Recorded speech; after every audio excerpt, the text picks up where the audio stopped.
The C-130's interior was a metal oven at 4,000 feet, the Georgia's summer heat trapped and amplified by altitude, and bodies packed shoulder to shoulder in full combat gear.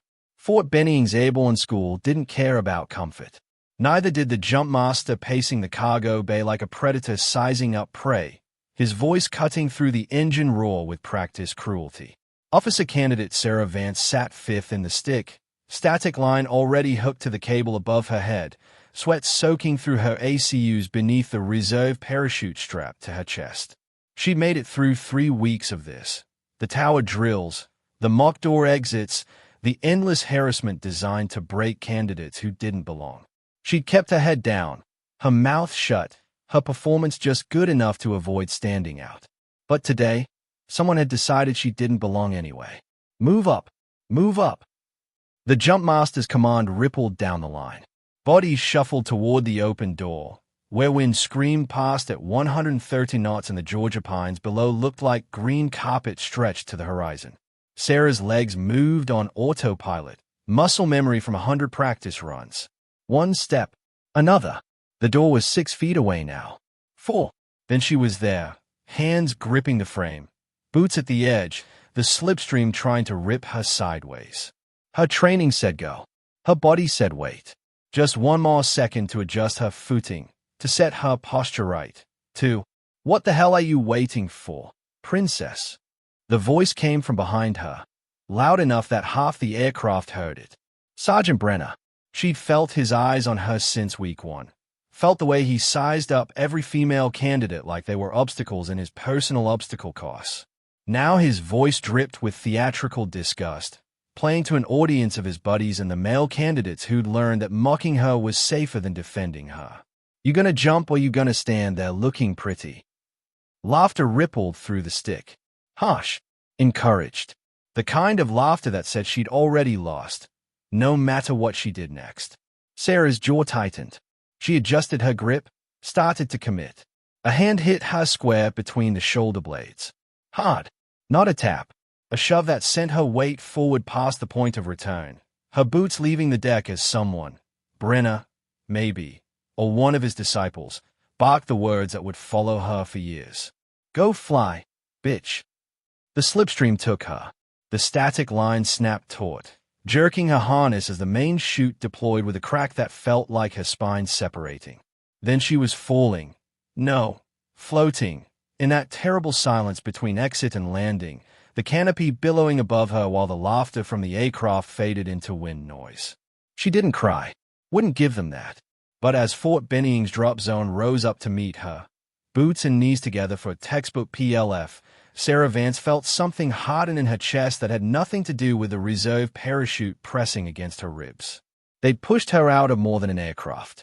They'd pushed her out of belonging. The landing was textbook.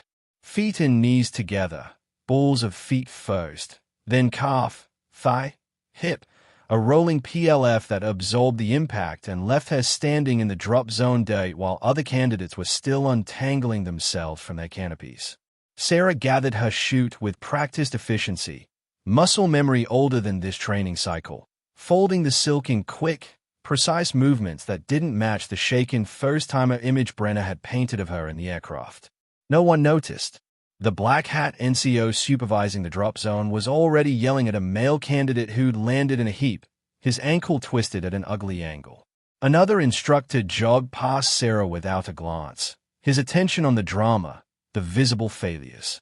She bundled her chute, slung it over her shoulder, and walked toward the collection point with the kind of steady breathing that came from doing this exact routine in places a lot less forgiving than Georgia. Kuwait, 2003. Al-Udeid, 2004. Airfields where the heat made Fort Benning feel like spring, where she'd logged 12-hour shifts in logistics coordination, tracking cargo manifests and aircraft maintenance schedules that kept F-16s and C-130s in rotation. Not sexy work. Not the kind that earned ribbons or stories. Just the invisible machinery that made everything else possible. Her OCS packet had included all of it. 2 enlisted deployments, an Army Commendation Medal for sustained superior performance, a letter of recommendation from a lieutenant colonel who'd called her the best supply NCO he'd ever worked with. 4 years of proving herself in the kind of tedious, high-pressure operations that didn't look impressive on paper but kept people alive. The Jumpmaster School cadre had her file. Standard procedure. They just hadn't bothered to read it. Back in the barracks that evening, while other candidates swapped exaggerated stories about their exits and Brenner held court about dead weights slowing down the stick, Sarah sat on her bunk and methodically inspected her gear for the next day's jump. Her hands moved with the kind of precision that came from years of pre-flight checks, the same attention to detail that had once caught a crack carabiner on a cargo net before it failed at altitude over the Persian Gulf. Across the bay, a male candidate, Patterson, fresh from ruck with 6 months of service, fumbled with his static line connection, threading it wrong. Sarah watched for a moment, her instinct to correct it warring with the knowledge that offering help would just invite more mockery. She'd learned that lesson the hard way. Patterson didn't notice his mistake. Neither did the NCO who walked past. She said nothing, just finished her own inspection, double-checked her reserve, and lay back on her bunk while the barracks buzzed with nervous energy and testosterone-fueled bravado. Tomorrow they'd jump again. Tomorrow Brenner would find another excuse to make her the punchline. And tomorrow, just like today, no one would bother to look at the file that explained exactly who they were trying to break. The next morning, Patterson's static line failed inspection. Not Sarah's catch. One of the senior black hats spotted it during pre-jump checks, tore into him for 30 seconds, then moved on. Patterson shot Sarah a look across the hangar like somehow it was her fault for not warning him, like she owed him something just for existing in the same training cycle. She said nothing, just waited for her turn in line, passed her inspection on the first check, and watched the instructor mark her clipboard without comment. No acknowledgement, no nod, just the baseline expectation that she'd probably screw up eventually, so why bother praising competence now? By day 5, the exclusion wasn't subtle anymore. The informal briefings happened in clusters outside the barracks after official training secured. Small groups where instructors and the solid candidates went over the next day's jump sequence, discussed weather calls, shared tips that didn't make it into the official curriculum. Sarah walked past these huddles twice before she understood they weren't accidental. They reformed when she approached. Conversations died or shifted to inside jokes she wasn't part of. Brenner would glance at her, smirk, and say something just low, enough that she couldn't hear but everyone else could, followed by laughter that felt like glass under her skin. The details started piling up. Cleanup duty after every jump, even when the rotation should have put someone else on the roster. Equipment checks that somehow took twice as long for her gear as anyone else's. A rumor that started somewhere, probably Brenner's crew, that she'd frozen at the door, that the shove had been necessary, that she was only here because some diversity quota needed filling and the brass wanted good optics. She heard it third hand from a female admin clerk who thought she was doing Sarah a favor by warning her what people were saying. "They're calling you a safety risk," the clerk whispered during a rare moment alone in the supply room, "saying you don't belong in airborne units." Sarah thanked her and went back to work, but she also started paying closer attention. The rigging area during pre-jump prep was organized chaos, dozens of candidates checking parachutes under time pressure while NCOs barked cadence and corrections. Most people focused on their own gear, maybe helped a buddy, then moved on. Sarah watched everything. She noticed when Sergeant Keller, one of Brenner's friends, signed off on a main chute pack job without actually inspecting the canopy folds. Noticed when manifest sheets got rushed through with passenger weights estimated instead of verified, a shortcut that could throw off aircraft balance calculations. Noticed when a carabiner on the static line cable showed stress fractures that should have grounded the equipment pending maintenance review. She documented it. Not dramatically, just notes in a small green notebook she kept in her cargo pocket. Dates, times, observations. The kind of habit she'd built during logistics deployments when tracking discrepancies meant the difference between mission success and aircraft going down for lack of parts. No one asked what she was writing. No one cared. On day 8, during another jump rotation, she watched Patterson, the same candidate who couldn't rig his own static line, get pulled aside by Brenner and congratulated for solid form on an exit that had been technically sloppy but loud and confident. Patterson grinned like he'd just earned his wings. Sarah landed, gathered her chute, and walked back to the hangar in silence. The pressure in her chest felt like altitude sickness, that breathless tightness that came from too much thin air and not enough oxygen. But she didn't explode, didn't report anyone, didn't make a scene. She just kept writing. She graduated airborne school without fanfare. No congratulations from Brenna, no acknowledgement that she'd completed every jump without incident while Patterson washed out after week 7 with a training injury. Just a certificate, a set of wings, and orders to Camp Lemonnier in Djibouti, a joint task force logistics billet coordinating airborne training rotations for coalition forces operating across the Horn of Africa. 6 months into the assignment, the notebook came out again. The crisis started small, the way most operational failures do. A scheduled C-130 from Ramstein Air Base went code 3, mechanical issues that grounded it 12 hours before a joint training exercise involving French paratroopers, British advisors, and 2 platoons of U.S. Army Rangers. The backup aircraft arrived late, a different model with a different cargo capacity and a crew unfamiliar with the drop zone protocols. Lieutenant Sarah Vance flagged the discrepancy during the morning brief, but the operations officer, a captain named Tillman, waved it off. "We'll adjust manifests on the fly," he said, already moving to the next slide. "Rangers know what they're doing." Sarah didn't argue. Not then. She just noted the weight discrepancies between the original manifest and what the new aircraft could safely handle, cross-referenced the numbers against the aircraft specs she'd memorized from years of cargo coordination, and waited. By 1400 hours, the situation was deteriorating. The weather shifted, winds at the drop zone gusting to 20 knots, right at the edge of safe jump parameters. The loadmaster on the replacement aircraft reported complications with cargo tie-downs that didn't match the original load plan. And the manifest Tillman had adjusted on the fly now showed passenger weights that pushed the aircraft past its center of gravity limits for a combat equipment jump. No one seemed to notice except Sarah. She found Tillman in the operations tent, surrounded by a cluster of senior NCOs and officers arguing over comm protocols and air traffic coordination. The noise level was rising, voices overlapping, everyone focused on their own piece of the problem without seeing how the pieces connected. "So, we need to rerun the load calculations." Sarah kept her voice level, professional. "The weight distribution is off. If they jump with this configuration." "Lieutenant, I've got 3 different nations asking me why we're delayed." Tillman didn't look up from his tablet. "We don't have time to rebuild manifests from scratch." "I'm not rebuilding from scratch. I'm telling you the math doesn't work. The CG envelope. The Rangers have done this 100 times. That voice came from behind her.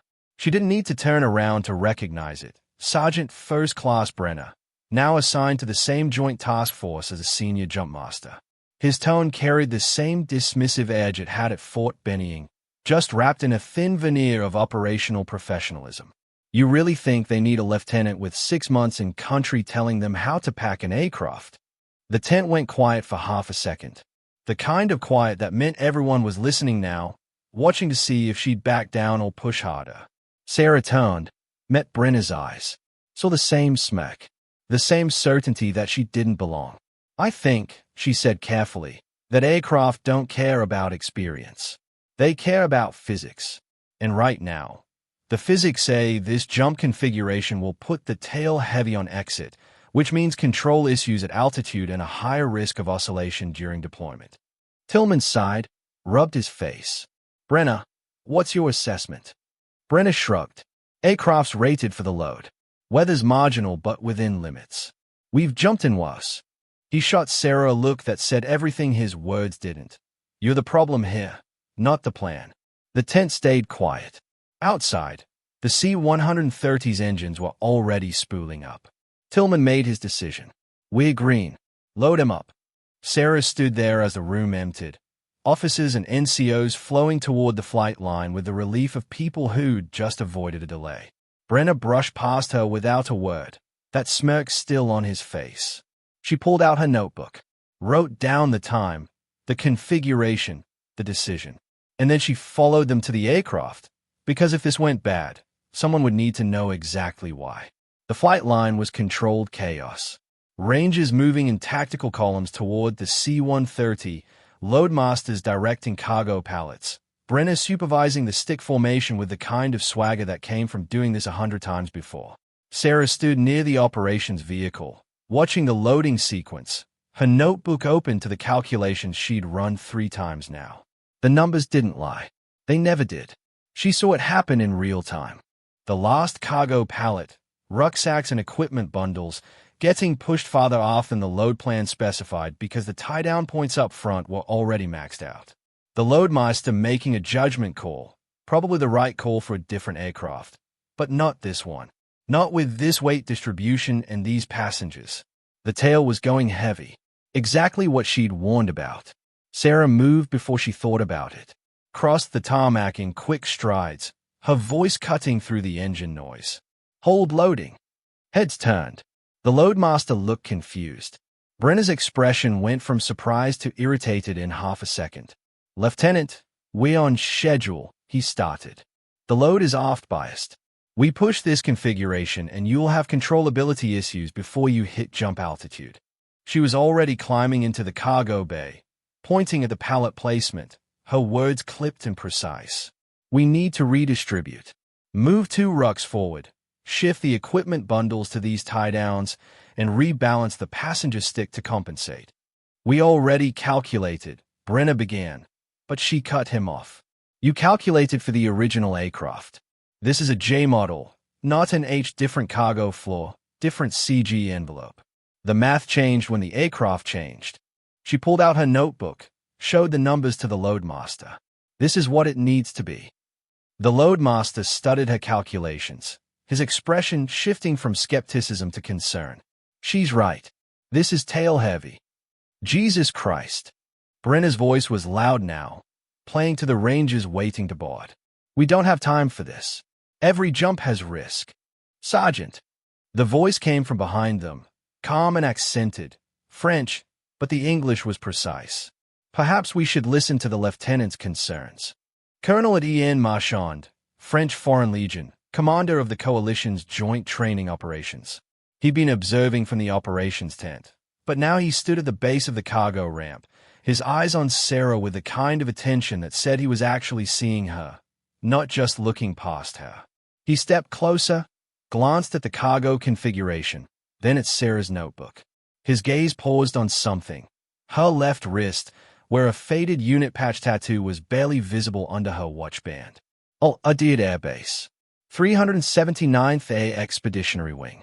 Logistics Operations. Recognition flickered across his face. You were deployed with the 379th, Marchand said. Not a question. Kuwait and Qatar rotations. Early theater operations. Yes, sir. 2003 and 2004. He nodded slowly, then turned to the loadmaster. How long to reconfigure? 15 minutes if we move now. Then move now. Marchand's tone left no room for argument. He looked at Tillman, who jogged over from the operations tent. Captain, Lieutenant Vance will supervise the load adjustment. Her calculations are sound. Tillman opened his mouth, closed it, then nodded. Copy that, sir. The flight line shifted into motion. Rangers redistributing gear, loadmeisters repositioning cargo, everyone working with a kind of focused urgency that came from knowing the mission was still green, just safe for now. Brenner stood off to the side, his jaw tight, watching Sarah direct the reconfiguration with the same precision she'd used to track cargo manifest across 3 airfields in 2 countries when she was an E5 with no authority except the weight of being right. 15 minutes later, the C-130 lifted off with a balanced load. The jump went clean, no oscillation, no control issues, no incidents. Just textbook airborne operations. When the aircraft returned and the Rangers hit the debrief tent, Marchand made a point of standing next to Sarah while Tillman walked through the day's timeline. When he mentioned the load adjustment, Marchand interrupted. The lieutenant's intervention prevented what could have been a serious incident, he said, his voice carrying across the tent. Her experience and attention to detail are exactly why logistics officers exist. I recommend she brief all future joint operations manifests. The tent was silent. Tillman nodded. Several Rangers looked at Sarah with something that wasn't quite respect yet, but wasn't dismissal either. Brenna stayed at the floor. Sarah felt something loosen in her chest. Not vindication. She'd never needed that. Not revenge. She'd never wanted it. Just the simple, quiet recognition that she'd been right all along. That competence mattered. That the file no one had bothered to read actually meant something. Go fly, bitch. The words echoed in her memory, distant now. Powerless. Spoken by someone who'd never understood that the real test wasn't at 4,000 feet in an aircraft doorway. It was here, in the decisions that kept people alive. And she'd passed. Brenna didn't apologize. Sarah didn't expect him to. Men like him didn't recalibrate their worldview because of one incident. They just found new ways to protect their ego. But 2 days after the jump, when she walked into the operations tent for morning brief, he didn't smirk.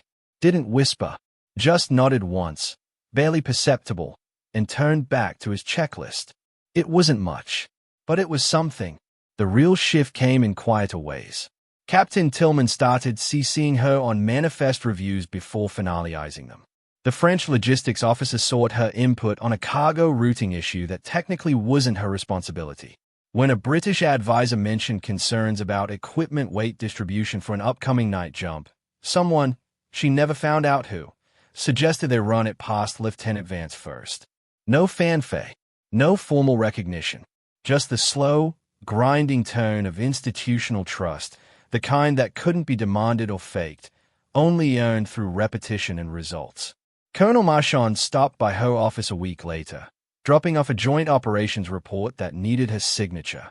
He paused at the door, his expression thoughtful. "I knew someone like you," he said. Algeria, 1998.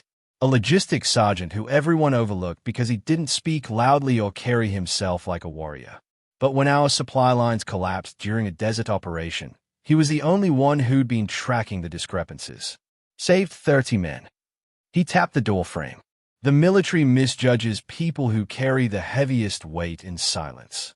It always has. He left before she could respond. That night, Sarah sat in her quarters and pulled out the green notebook she'd carried since Fort Benning. Flipped through the pages, dates, observations, calculations, all the quiet documentation of problems no one else wanted to see. She thought about adding something, some final note to close the chapter. Instead, she closed it and put it back in her desk drawer. Some weight didn't need to be written down anymore. The next morning, she briefed a joint task force on airborne logistics coordination. The room was full. American, French, British, coalition partners from 6 nations. When she spoke, people listened.